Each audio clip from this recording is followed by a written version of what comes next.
India Congress committee से हर देश के हर कोने कोने में ये इंस्ट्रक्शन आई थी कि हमारी जो भारतीय सेना है, जो ऑपरेशन सिंदूर में उन्होंने बहुत अच्छा काम किया है, उसके लिए हर डिस्ट्रिक्ट में पहले जय हिंद सभा और उसके बाद जय हिंद यात्रा निकाली जाए।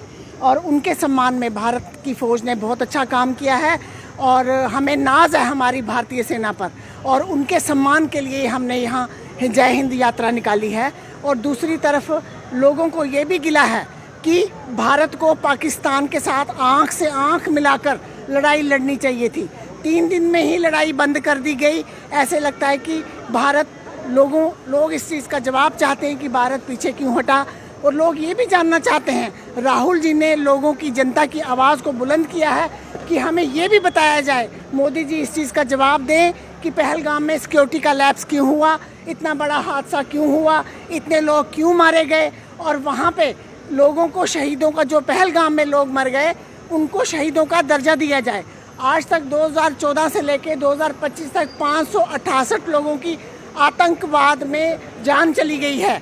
और आपने देखा कि ऑपरेशन सिंदूर में जो लोग थे, आज भी हमारे जो लोग थे विदेशों के जो कंट्रीज थी, उन्होंने साथ नहीं दिया। मोदी जी 8,500 करोड़ का जहाज़ लेके विदेशों में हर तीसरे दिन घूमते हैं।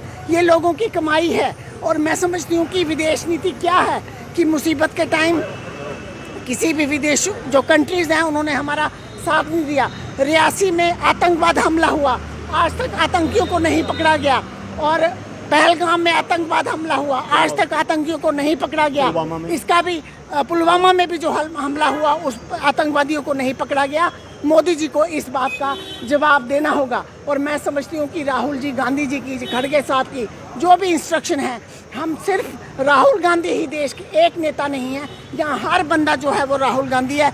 और हम ऐसे ही देश को इंसाफ दिलाने के लिए यात्राएं निकालते रहेंगे, प्रोसेशन करते रहेंगे और रोड पे लड़ाई करते रहेंगे। आपने देखा कि जितने भी लोग यहाँ आए हैं ये प्योर कांग्रेसी हैं और यहाँ नेताओं का सम्मेलन था ये। तो मैं समझती हूँ कि आने वाले वक्त में भी ऐसे ही हम प्रोसेशन निकालते जाएंगे। इंडिया है, ये हमारे हिंदुस्तान के जो फौजी भाई हैं, जो ऑपरेशन सिंदूर के तहत जो हमारे हिंदुस्तान फौजी भाइयों ने अपना पराक्रम और शौर्य बॉर्डर पे दिखाया, जो मुंह तोड़ जवाब पाकिस्तान को दिया, आज हम उनके फेवर में हमने पूरी जनता ने रैली निकाली और उनके शौर्य और पराक्रम की सराहना की।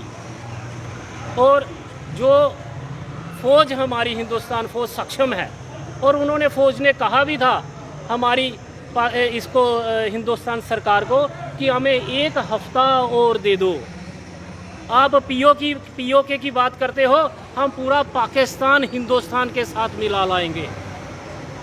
हमें ये नहीं पता चला कि मोदी साहब की कौन सी ऐसी मजबूरी थी कि ट्रंप के एक इशारे पर मोदी साहब ने 3 दिन में ही सीज़ फायर कर दिया और हमारी सेना को पीछे हटना पड़ा।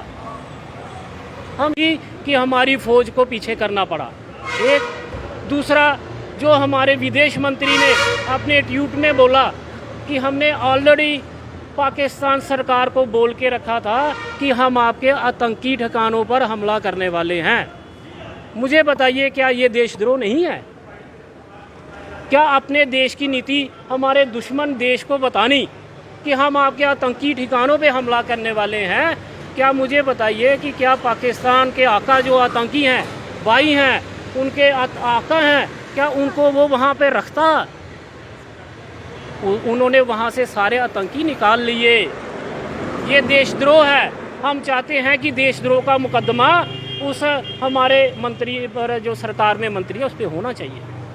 हम ये भी पूछना चाहते हैं कि जो मिलिटेंट आए दिन हमारे देश में हमले कर रहे हैं, कोई पुलवामा में हमला हुआ, कोई आतंकी नहीं पकड़ा गया। पहलगाम में हमला हुआ, कोई आतंकी नहीं पकड़ा गया। रजौरी रियासी में हमले हुए, कोई आतंकी नहीं पकड़ा गया। हमारे कठुआ में, बेई के नाले में, सांबा में हमले हुए, कोई आतंकी नहीं पकड़ा गया। हम पूछना चाहते हैं सरकार से कि हमें बताया जाए वो आतंकी जा कहाँ रहे हैं। मोदी साहब सीना ठोक के कहते थे मनमोहन सिंह जी को कि आपकी सरकार है, ये उग्रवादी बॉर्डर पार कैसे आ जाते हैं? हम यही बात पूछना चाहते हैं अपने प्रधानमंत्री जी से।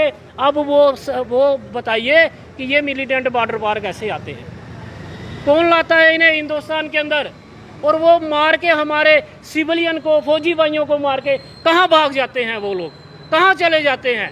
आज तक तो ये सरकार उन्हें ढूंढ नहीं पाई है। कहते हैं हमने J&K में बिल्कुल शांति बहाल कर ली है, हमने J&K को बिल्कुल अच्छा बना दिया हुआ है। हम आपके माध्यम से यही सरकार किसान को बताया था कि हम आपके आतंकी ठिकानों पे हमला करना चाहते हैं, हम उन पे देशद्रोह का मुकदमा चाहते हैं। जय हिंद, जय भारत।